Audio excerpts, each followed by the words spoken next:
오늘 함께 나눌 하나님 말씀 시편 51편 1절부터 19절까지 말씀입니다. 우리 다 찾으셔서 한 절씩 교독하겠습니다. 시편 51편 1절부터 마지막 절 19절까지 우리 다 찾으셔서 한 절씩 교독하겠습니다.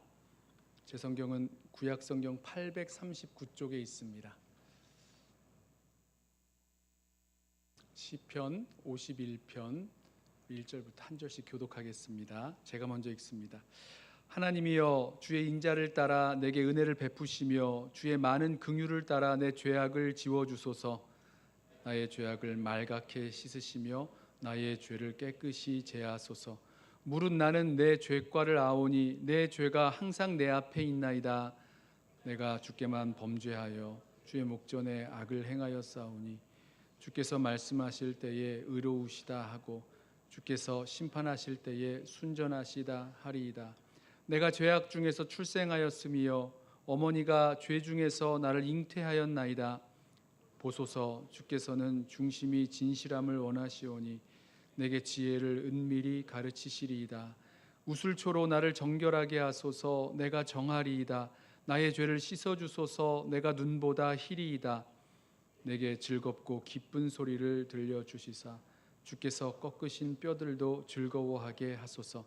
주의 얼굴을 내 죄에서 돌이키시고 내 모든 죄악을 지워주소서. 하나님이여, 내 속에 정한 마음을 창조하시고 내 안에 정직한 영을 새롭게 하소서. 나를 주 앞에서 쫓아내지 마시며 주의 성령을 내게서 거두지 마소서. 주의 구원의 즐거움을 내게 회복시켜 주시고 자원하는 심령을 주사 나를 붙드소서. 그리하면 내가 범죄자에게 주의 도를 가르치리니 죄인들이 주께 돌아오리이다. 하나님이여, 나의 구원의 하나님이여, 피 흘린 죄에서 나를 건지소서. 내 혀가 주의 의를 높이 노래하리이다. 주여, 내 입술을 열어주소서. 내 입이 주를 찬송하여 전파하리이다. 주께서는 제사를 기뻐하지 아니하시나니 그렇지 아니하면 내가 드렸을 것이라. 주는 번제를 기뻐하지 아니하시나이다. 하나님께서 구하시는 제사는 상한 심령이라. 하나님이여, 상하고 통회하는 마음을 주께서 멸시하지 아니하시리이다. 주의 은택으로 시온의 선을 행하시고 예루살렘 성을 쌓으소서. 함께 읽습니다. 그때에 주께서 의로운 제사와 번제와 온전한 번제를 기뻐하시리니 그때에 그들이 숫소를 주의 제단에 드리리이다. 아멘. 사람들이 죄를 지을 때에 아무에게도 들키지 않으리라고 굳게 믿고 있습니다. 그러니까 사람이 죄를 지으려고 할 때 생각을 해보세요. 내가 이렇게 죄를 지으면 반드시 죄가 드러나고 죄값을 치르게 된다는 것을 정말로 믿는다면 죄를 지으라고 해도 그 죄 짓기가 참 어려울 겁니다. 왜냐하면 죄가 드러날 거고 또 그 죄값을 치르기 될 것을 알기 때문이죠. 그런데요, 그게 아니라 죄를 지으면서 절대로 들키지 않을 것이고 아무도 모르는 완전 범죄가 되리라고 믿고 또 그 확률을 바라고 있기 때문에 죄를 지을 수 있는 것 아니겠어요? 오늘 이 다윗이 이 말씀 속에서 보면 죄를 지었는데 다윗이 죄를 지었을 때 그랬습니다. 시편 51편의 표절을 보시면 다윗의 시라고 해놓고 다윗이 밧세바와 동침한 후 선지자 나단이 그에게 왔을 때라고 말하죠.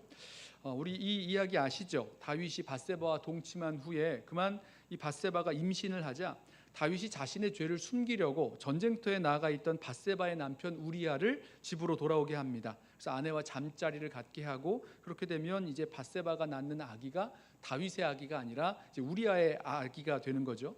자, 그런데요, 이 충직한 우리아가 그것을 거부하고 집으로 들어가지 않자 다윗이 우리아를 전쟁터로 돌려보낸 다음에 치열한 전투에 앞장 세우게 해서 거기서 죽게 만들었습니다. 우리아가 죽은 후에 밧세바를 아내로 삼았고 또 10달이 지나자 밧세바가 임신했던 그 아들을 낳게 됩니다. 다윗은 이런 면에서는요, 완전 범죄에 성공한 것 같아요. 하지만 세상에 완전 범죄가 있겠습니까? 하나님이 다 알고 계시기 때문에 완전 범죄라는 건 있을 수가 없는 거죠. 하나님은 이 다윗에게 나단 선지자를 보내셔서 다윗이 지은 죄를 드러내셨어요. 자, 우리가 이렇게 다윗의 죄를 알 수 있는 그 이유도 여기에 있죠. 하나님께서 다윗이 한 그 죄를 다 드러내셨기 때문입니다. 잘 생각해 보면 이 다윗이 지은 죄를요 아무도 모를 수밖에 없는 그런 죄들입니다. 왕궁의 침실이라는 은밀한 곳에서 벌어진 일이었고요. 그 우리야를 죽이려고 했을 때도 요압 장군에게 보낸 그 비밀 편지 속에서 아무도 눈치채지 못하도록 끝내버린 일이었습니다. 그래서 우리 같은 사람이 다윗의 그 은밀한 죄가 무엇이었는지 알 길이 없죠. 그냥 그렇게 끝날 수 있었어요. 하지만 다윗이 숨겨놓은 그 죄, 그 은밀한 사건을 하나님께서 드러내셨고 그때에야 다윗은 자신의 죄를 회개하기 시작합니다.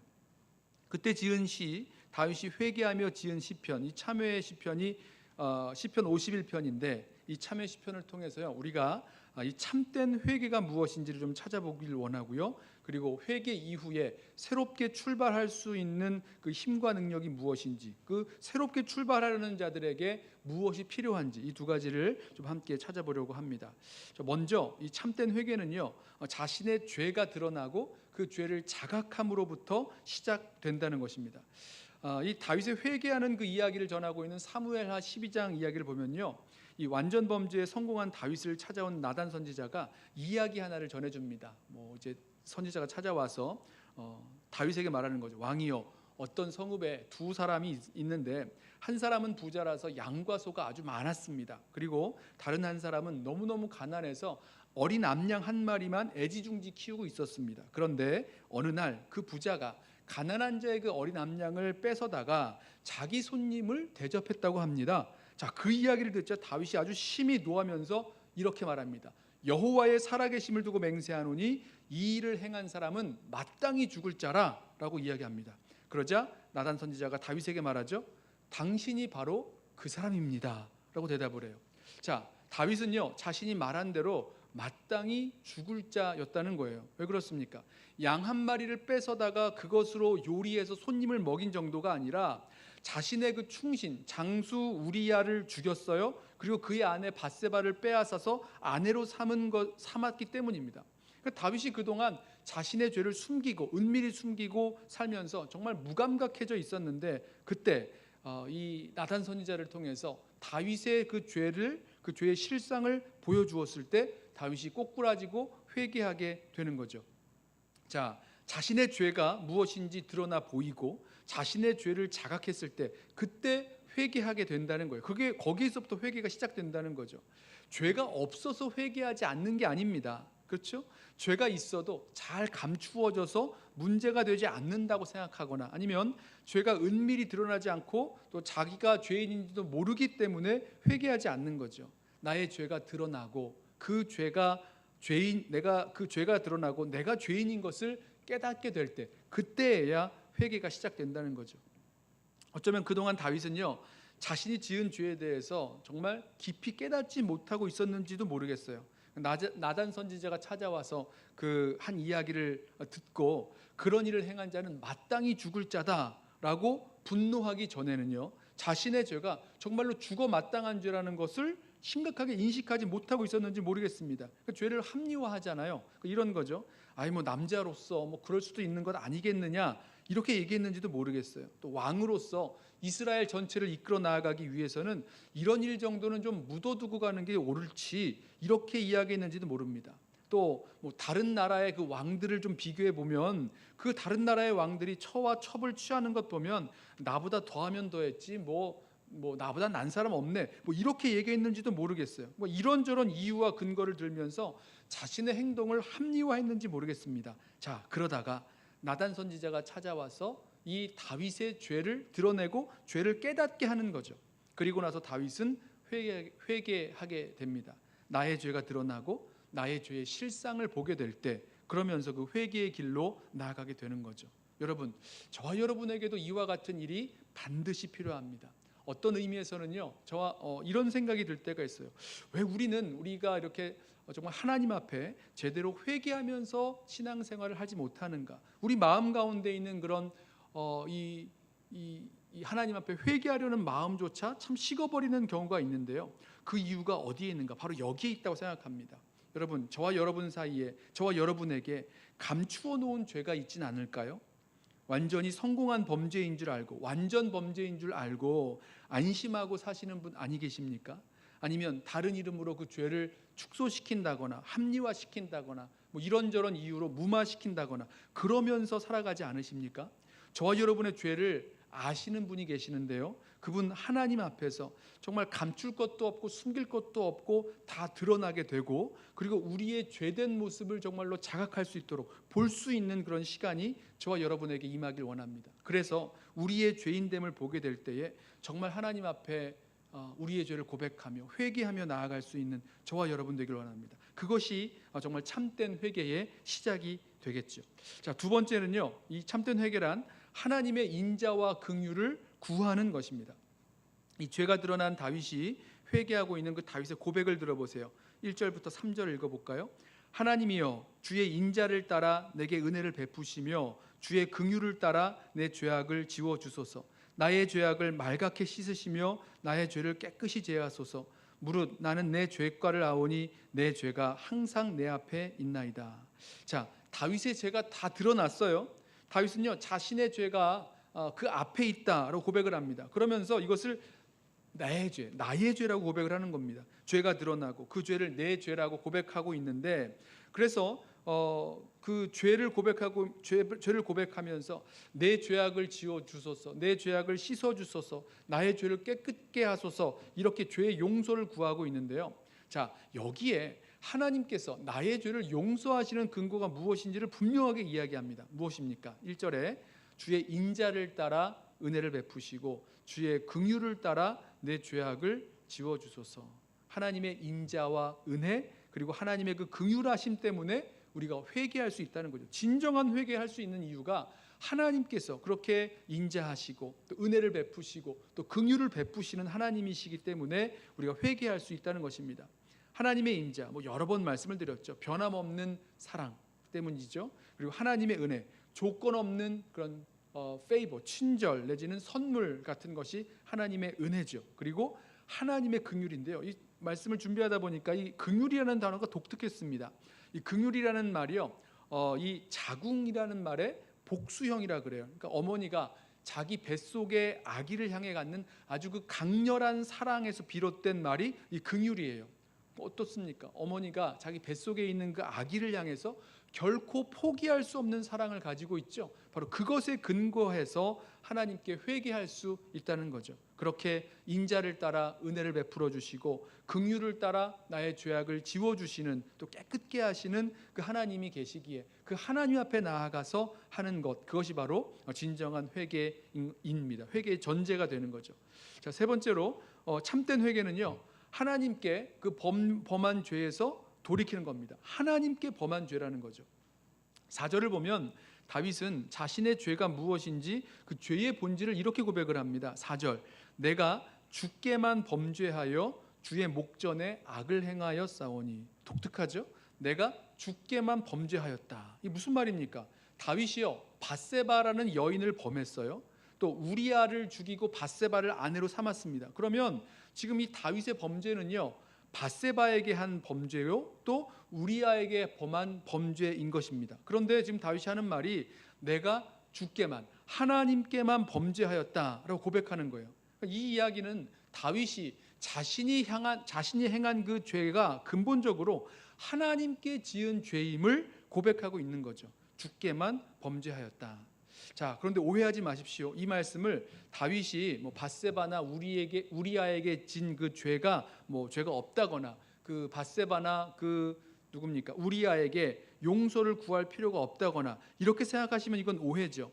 지금 다윗이 말하는 것은요, 밧세바를 범하고 우리아를 죽인 그 모든 죄가 근본적으로 하나님을 향한 죄였다라는 것을 고백하는 겁니다. 여러분, 우리의 모든 죄는요, 이 창조 세계 안에서 하나님이 원하시는 그 다스리심을 거역하는 거예요.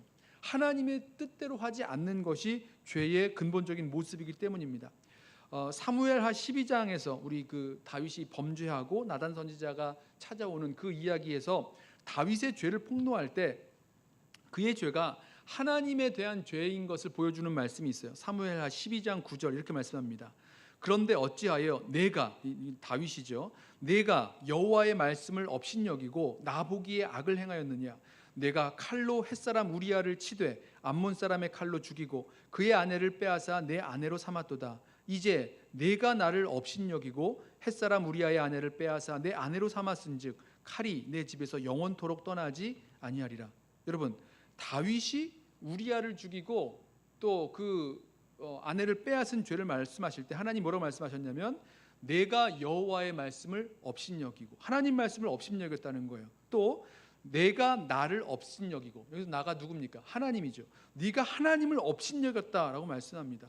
지금 죄는 뭐 우리아를 향해서, 밧세바를 향해서 졌다라고 생각할 수 있는데 근본적으로는 하나님을 향해서 하나님 말씀을 어겼기 때문에 하나님을 업신여겼다라고 말씀하신다는 거예요. 그러니까 드리는 말씀은 이겁니다. 이 죄라는 것은요, 우리의 죄라는 것은요, 근본적으로 하나님과의 관계에서 하나님을 무시하고 하나님께 불순종한 죄임을 말씀하신다는 거죠. 후에 다윗이 자신의 죄를 이렇게 고백해요.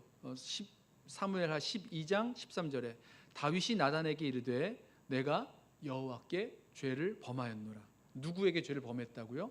여호와께 죄를 범하였노라. 바로 그 고백이 이 시편 51편에서 이렇게 펼쳐져 나오는 것입니다. 누구에게 죄를 범했다고요?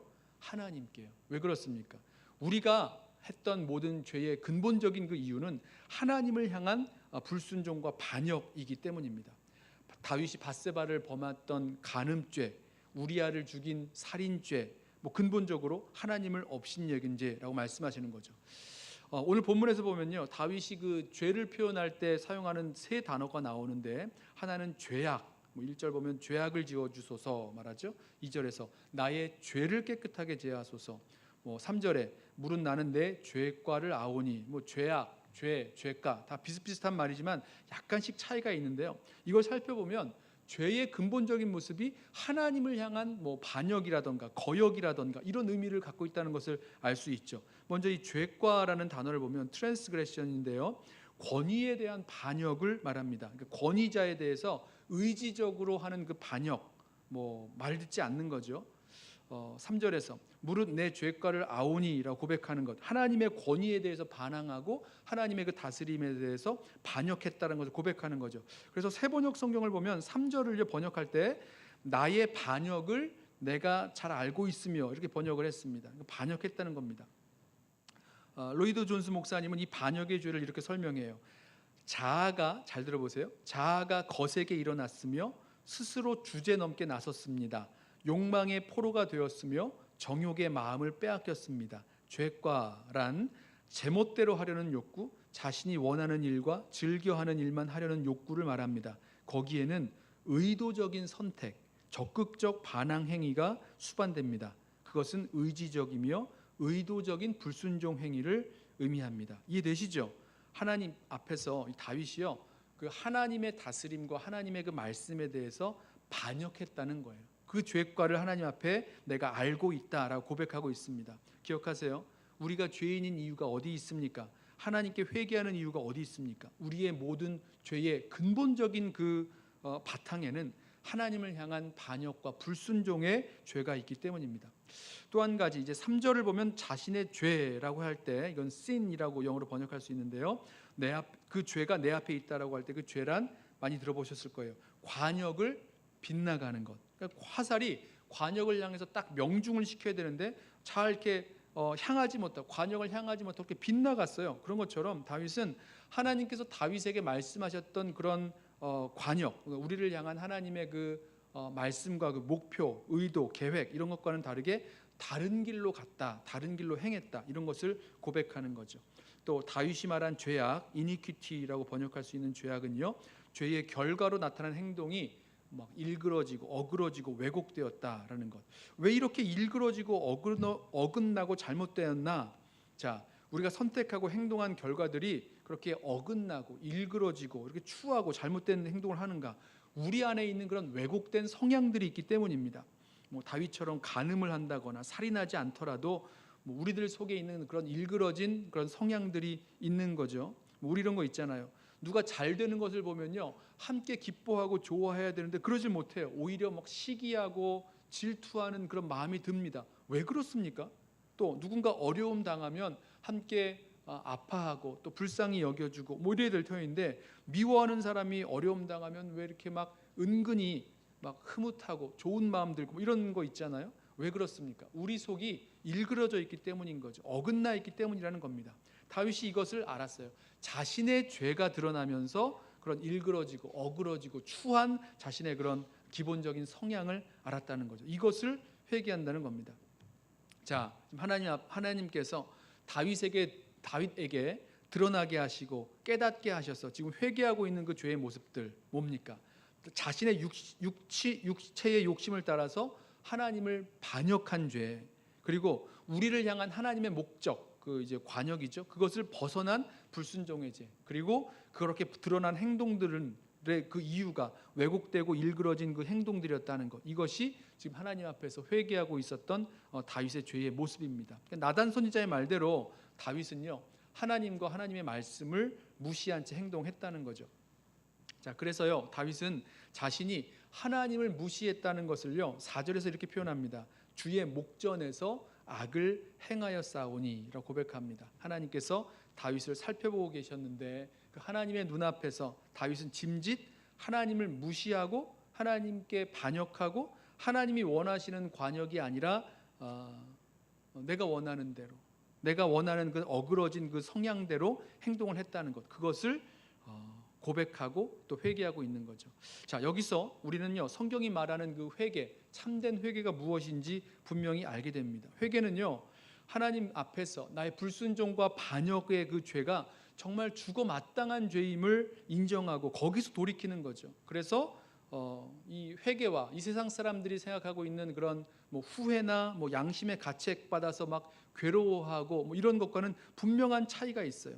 양심의 가책이나 후회는 자신의 잘못이 하나님을 향한 범죄라는 것을 인정하지는 않습니다. 하지만 성경이 말하는 회개란 무엇인가? 생명 얻는 회개는 무엇이냐면 우리 양심의 가책을 받고 괴로워하는 것, 여기서 끝나는 것이 아니라 내가 하나님께 불순종했고 하나님께 반역하는 뿌리 깊은 죄의 성향을 갖고 있다는 것을 깨닫고 가슴을 찢고 인정하고 돌이키는 것, 이게 하나님 말씀하시는, 성경이 말씀하시는 그런 진정한 회개의 모습이죠. 지금 다윗이 하고 있는 대로 이런 모습이 바로 진정한 회개입니다. 하나님과의 관계에서 하나님을 무시하고 짐짓 반역하고 또 자기 멋대로 갔던 것, 그 관역을 벗어났던 것, 그리고 그 어긋난 결과들, 행동들, 이것을 회개한다는 거죠. 여러분, 저와 여러분 가운데에도 그런 마음들이 있어요. 죄된 마음이죠. 하나님을 향해서 불순종하고 반역하려는 그런 뿌리 깊은 죄가 거하고 있는 것을 우리가 보게 됩니다. 자, 기억하십시오. 회개는 이제 하나님의 그 다스리심에 기쁨으로 순종하며 살아가기로 결단하고 돌아서는 그 죄로부터의 돌이킴, 하나님께 범한 그 죄에 대한 회개요, 또 그 죄로부터의 돌이킴이 바로 진정한 회개가 됩니다. 그리고 마지막으로 참된 회개는 무엇이냐? 하나님 앞에서 자신의 죄를 인정할 뿐만 아니라 죄에 대한 나의 무능력함을 고백하는 것이 회개입니다. 자, 5절을 보세요. 다윗이 고백하죠. 내가 죄악 중에서 출생하였으며 어머니가 죄 중에서 나를 잉태하였나이다 라고 고백합니다. 자, 이 고백은요 자신이 태어날 때부터, 태생부터가 죄 가운데 태어났다고 고백해요. 그러니까 뼛속까지 죄로 물든 죄인으로 태어나서 죄의 영향력 아래서 자유로울 수 없게 살아가고 있다는 거죠. 그래서 이제 죄를 짓게 되는 죄인이라는 고백입니다. 죄에 대한 자신의 무능력을 고백하는 거죠. 그렇게 태어났기 때문에 그런 본성을 가지고 있다는 거죠. 자신이 죄악 중에 출생하였으니까 죄악에서 벗어날 수 없는 존재라는 겁니다. 그러니까 나에게 아주 뿌리 깊은 죄의 본성이 남아 있음을 고백하는 거죠. 성경을 보면요, 이와 같은 뿌리 깊은 죄의 성향, 그런 죄된 사람의 그런 죄의 성향들을 여러 가지 관점에서 설명을 하는데요. 예를 들면 이런 겁니다. 열왕기상 8장 46절에 범죄하지 아니하는 사람이 없사오니 그들이 주께 범죄함으로 주께서 그들에게 진노하사. 그러니까 범죄하지 않는 사람이 없다는 겁니다. 죄가 모든 사람이 보편적으로 죄성을 가지고 있는 것을 나타내죠. 창세기 6장 5절에도 말씀해요. 여호와께서 사람의 죄악이 세상에 가득함과 그의 마음으로 생각하는 모든 계획이 항상 악할 뿐임을 보시고 라고 말씀해요. 또 시편 130편에도 여호와여 주께서 죄악을 지켜보실진데 주여 누가 서리이까. 모든 사람이 다 죄인인 것을 말씀하고 있는 거죠. 욥기 14장 4절에서도 누가 깨끗한 것을 더러운 것 가운데에서 낼 수 있으리이까 하나도 없나이다 고백합니다. 자, 인간은 태어날 때부터 죄인으로 태어나고 출생 때부터 그 죄가 우리들 가운데 내재하고 있다는 거죠. 그러니까 죄의 바이러스에 이미 감염돼 있고 침투돼 있는 상황에서 살아갑니다. 그러니까 이런 거죠. 내가 왜 하려고 하는 그 선은 행하지 아니하고 원치 아니하는 악을 행하는가? 이렇게 바울이 절규했는데요. 그 이유가 어디 있는가? 바로 뿌리 깊은 우리 가운데 있는 그 죄성 때문이다라고 설명하고 있는 거죠. 언젠가 뉴스를 보니까 한국에서 큰 산불이 나서 숲이 완전히 까맣게 타버렸는데, 그런데 거기에서 봄이 되니까 다시 이렇게 싹이 나오기 시작했다, 뭐 이런 이야기를 들었어요. 왜 그렇습니까? 산은 다 불타버린 것 같지만 거기에 뿌리가 남아 있었기 때문이죠. 그러니까 우리의 죄도 이런 모습이 있어요. 뭔가 좀 변화된 것 같고 없어진 것 같고 그동안 잘해온 것 같은데 며칠 지나면요, 죽지 않은 그 죄의 뿌리에서 죄악된 생각이 자라나고 죄를 가지고 계획을 하고 은밀하게 죄를 선택하고 이런 일들이 자꾸만 일어납니다. 왜 그렇습니까? 죄의 그 깊은 뿌리 깊은 영향력이 남아있기 때문이죠. 다윗이 그걸 알았다는 거예요. 자신에게 있는 깊은 죄의 뿌리가 있는 것을 알고, 깊은 죄의 뿌리가 우리의 육체의 욕망을 통해서 뿌리 내리고 삐뚤어진 마음과 생각 속으로 또 우리의 오래된 습관 속으로 깊이 뿌리를 내리고 씨를 뿌렸기 때문인 것입니다. 이것을 알고 다윗이 회개한다는 거죠. 어떻게 회개하는 겁니까? 나에게는 그런 죄를 회개할 수 있는, 죄를 이길 수 있는 힘이 없다는 고백입니다. 그래서요, 다윗의 간구가 하나님 나의 죄를 깨끗하게 씻어 주옵소서, 여기서 끝나지 않아요. 우술초로 나를 정케 하시고 주의 얼굴을 죄에서 돌이키시고 내 모든 죄악을 지워주시기를 간구하는 이 정도에서 끝나지 않습니다. 여러분 생각해 보세요. 과거의 죄가 용서받는 것, 이거 너무너무 귀하죠. 죄를 용서받고 깨끗하게 되는 것 너무너무 귀한 일은 맞습니다. 하지만 그 이후에는 어떻습니까? 죄의 무기력한 내가 다시 지은 죄를 짓고 또 짓고 그렇게 살 수밖에 없다면 어떻습니까? 다시는 죄 짓는 일이 없도록, 또 죄와의 싸움에서 이길 수 있도록 뭔가 변화가 필요한 건 아닙니까? 과거의 나와는 뭔가 새로워진 나, 새로운 능력, 우리 안에 그 새로운 역사가 필요하다는 거죠. 그래서요, 다윗은 그 죄에 대해서 무기력한 아무런 힘도 없는 나를 위해서, 자신을 위해서 하나님께 간구하는 내용이 나오는데요, 그게 10절입니다. 들어보시죠. 10절, 하나님이여 내 속에 정한 마음을 창조하시고 내 안에 정직한 영을 새롭게 하소서. 여기서 이 정한 마음, 자, 정한 마음에서 이 마음이란 보통 이 성경에서 말하는 마음이란 우리는 되게 감정적인 부분으로 생각하는데요, 이 마음이란 인간의 지정의를 다 포함하는 그 인격의 중심을 말하는데, 그 지정의 셋 중에서도 하나를 고르려면 이 마음의 그 감정이나 의지보다는 이 지적인 그런 활동을 뜻한다고 합니다. 그러니까 죄가 우리의 의식이나 생각에 영향을 미쳐서 우리의 생각을 삐뚤어지게 만들어 놨어요. 그래서 자꾸 우리는 삐뚤어지게 생각하게 돼 있는 거죠. 그게 우리의 뭐라 그럴까요? 디폴트 상태입니다. 우리의 경향이 그렇게 돼 있어요. 그래서 창조의 하나님께서 우리에게 그 정한 마음을 창조해 주셔야만 된다는 거죠. 그래야지만 죄와의 싸움에서 승리하며 살 수 있다는 겁니다. 또 있어요. 여기서 창조라고 말씀하고 있는데 이것은 하나님만이 하실 수 있는 창조를 말하죠. 인간 본성 속에 있는 부패한 마음 대신에 새로운 마음이 되어야 된다는 것, 정한 마음을 창조해 주시기를 간구하고 있다는 겁니다. 그러니까 하나님만이 하실 수 있으니까 하나님께 간구하고 있는 거죠. 지금 잘 보시면 이제 회개하고 하나님 앞에 돌이켜 회개하고 살아가는 이 다윗이 나의 행위를 바꾸겠노라고 결단하는 문제도 아니고요, 내가 더 많이 노력하겠다는 그런 약속의 문제도 아니고요, 다윗은 무엇보다도 먼저 하나님께서 나의 속사람 가운데에서 새롭게 창조해 주실 것을 간구하는 것입니다. 정한 마음을 창조하시고 정직한 영을 새롭게 하소서 하나님께 간구합니다. 자, 이 두 번째로 정직한 영에서의 영이란 내적인 인격과 성품을 말하는데요, 구체적으로 좀 의지적인 면을 담당한다고 합니다. 그러니까 죄가 인간의 의지력도 붕괴시켰다는 겁니다. 페르슨이라는 학자가 이 의지력을 붕괴시키는 죄에 대해서 이렇게 설명을 했어요. 죄는 생명의 적극적인 힘을 소멸시키는 부정적인 힘이다.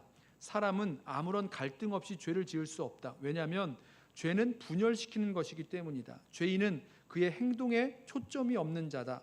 그의 영은 순수하지도 않고 견고하지도 않다. 그는 내적인 갈등으로 가득 찼다. 그는 붕괴되어가는 덩어리이다.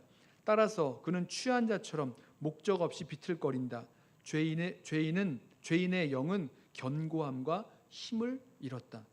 뭡니까? 죄가 인간의 의지력까지라도 이렇게 붕괴시킨다는 겁니다. 그래서 이 무너져버린 그 정직한 영, 자신의 그 의지적인 부분을 새롭게 해주시기를 간구하는 거죠. 죄 용서받고 새롭게 출발하는 우리에게 필요한 것, 창조의 하나님께서 우리의 마음을 정결하게 하시고 정하게 창조하시고 또 우리의 영을 새롭게 해주시는 것이 필요합니다. 자, 11절과 12절에서도 간구가 이어지죠. 11절, 나를 주 앞에서 쫓아내지 마시며 주의 성령을 거두지 마소서. 주의 구원의 즐거움을 내게 회복시켜 주시고 자원하는 심령을 주사 나를 붙드소서. 자, 주 앞에서 쫓아내지 마시고 주의 성령을 거두지 마시라는 것. 먼저 이 말씀은요, 다윗이 지금 하나님과의 교제 가운데 살고 있었음을 전제하고 있습니다. 그러니까 주 앞에 있기 때문에 주 앞에서 쫓아내지 마시고 이런 말씀하는 거 아니겠어요? 자, 여기서 하나님의 영, 주의 성령을 거두지 마시라는 것은요, 다윗이 성령의 내주를 알고 있었다는 뜻입니다. 다윗이 왕으로 기름 부음 받을 때 그 성령의 임재를 체험했고 여러 가지 이 성령의 주시는 그 능력으로 왕으로서의 그 일들을 감당해 왔잖아요. 구약 시대에는요, 하나님의 영, 이 성령이요, 하나님께서 특별한 일을 맡기신 자들, 그 일꾼들에게만 이렇게 임했습니다. 뭐 사사들이나 뭐 기드온, 삼손 이런 사사들에게 하나님의 영이 임하는 모습들이 있었고요. 뭐 선지자, 하나님의 영에 감동돼서 선지자의 그 일들을 하고 또 왕의 일을 하기 위해서 하나님의 이 성령을 부어주시는데 이렇게 선택된 사람들, 그래서 하나님이 맡겨주신 그 일들을 할 수 있도록 뭐 이런 사람도 있었죠. 뭐 성막을 짓는다거나 그랬을 때도 하나님의 그 영이 그 일꾼들에게 임해서 그 일을 하게 하셨습니다. 하지만 신약 시대에는요, 예수 믿는 성도들에게는 약속하신 성령을 주셔서 저와 여러분 모두 그 예수 믿는 저와 여러분에게는 성령께서 우리 안에 계십니다. 우리 안에 내주하시는 거죠. 자, 다윗이 그것을 하나님께 말하고 있어요. 자, 세 가지를 지금 말했죠. 새로운 지성으로 정한 마음을 창조해 주시고 새로운 의지로서 정직한 영을 새롭게 하시고 그리고 하나님과의 그 교제와 성령의 내주하심이 계속되어야지만 앞으로의 회개한 자가 앞으로 살아가는 삶에 있어서 죄와의 싸움에서 승리할 수 있음을 말씀하고 있습니다. 주의 성령을 거두신다면 죄와의 싸움에서 이길 수 있는 능력은 전혀 없는 거죠. 자, 여기에 더해서 다윗은요, 자원하는 심령, 즉 마음의 이 소원을 주셔서 나를 붙들어 달라고 간구합니다. 그러니까 이전에 하나님을 반역했던 자신의 그 모습을 알기 때문에 그렇게 반역하는 모습이 아니라 자원하는 심령이 필요하다는 것을 알았죠. 그 자원하는 심령이 없다면 하나님께 순종하는 것이요, 의무나 그런 어쩔 수 없이 할 수밖에 없는 그런 순종밖에 안 될 것을 알기 때문에 이렇게 하나님 앞에 자원하는 심령을 달라고 간구했습니다. 자신의 무능력함을 드러내며 전적으로 하나님을 의지하고 신뢰하는 다윗을 보여주죠. 그리고 주님의 성령께서 우리 가운데 거하여 주셔서 능력으로 다스려 주시고 우리의 마음과 생각 또 우리의 영을 새롭게 창조하시고 또 자원하는 심령을 주셔서 붙들어 주실 때 바로 그때 앞으로 죄를 이기며 또 살아갈 수 있게 될 것입니다. 말씀을 좀 정리해보고 마치려고 하는데요. 여러분, 다윗은요, 죄로 말미암아 하나님을 향한 어떤 기도나 간구 이런 것들이 끊어져 있었고요. 죄로 말미암아 기쁨을 잃어버린 것을 우리가 말씀 속에서 찾아볼 수가 있어요. 말씀을 다 나누지 않았지만, 그런데 하나님께서 다윗에게 자신의 죄를 보고 깨닫게 해주셨습니다. 죄를 드러내신 거죠. 하나님과 또 하나님의 말씀을 무시하고 반역하고 불순종하고 살았던 그 죄의 결과들 보았어요. 우리아도 죽였고요, 밧세바를 범했고요, 취했고요, 또 밧세바를 통해서 아이를 낳았는데 그 아이도 결국 죽고 말았습니다. 자, 그런 모습을 보게 되면서 다윗이 회개하는 모습을 우리가 보면서 참된 회개의 모습이 무엇인지 찾아보았어요. 우리의 죄가 드러나는 것부터, 우리의 죄를 자각하는 것부터 참된 회개가 시작된다고 말씀을 나누었습니다. 우리의 모든 죄악들, 그것은 하나님을 무시하고 하나님을 향해 불순종하고 반역하는 죄인 것을 보았고요. 또 하나님을 향한 불순종과 반역의 결과 정말 죽을 수밖에 없는 마땅한 죄인임을 인정하면서 돌이키는 것, 그리고 죄에 대한 나의 무력함을 깨달았기에 나의 어떤 노력이나 힘이나 의지가 아니라 하나님 주님의 성령이 우리 안에 거하셔서 내 안에 정한 마음을 새롭게 창조하시고 또 자원하는 마음을 주실 때에 승리할 수 있음을 알고 주님 앞에 간구하고 있습니다. 자, 우리 모두가 이렇게 정말 하나님 앞에서 이 참된 회개의 문을 통과함으로 주님 앞으로 나아갈 수 있는 기도가 회복되고 또 이 구원의 기쁨이 회복되고 또 앞으로의 우리 믿음의 삶에서 정말 이 죄와의 싸움에서 승리할 수 있는 저와 여러분 되시기를 주님의 이름으로 부탁하며 또 축원합니다. 우리 함께 찬양하고 기도하겠는데요. 정결한 마음 주시옵소서. 우리 한번 같이 찬양하고 오늘 주신 말씀 붙들고 기도하겠습니다. 오늘 이 시편 50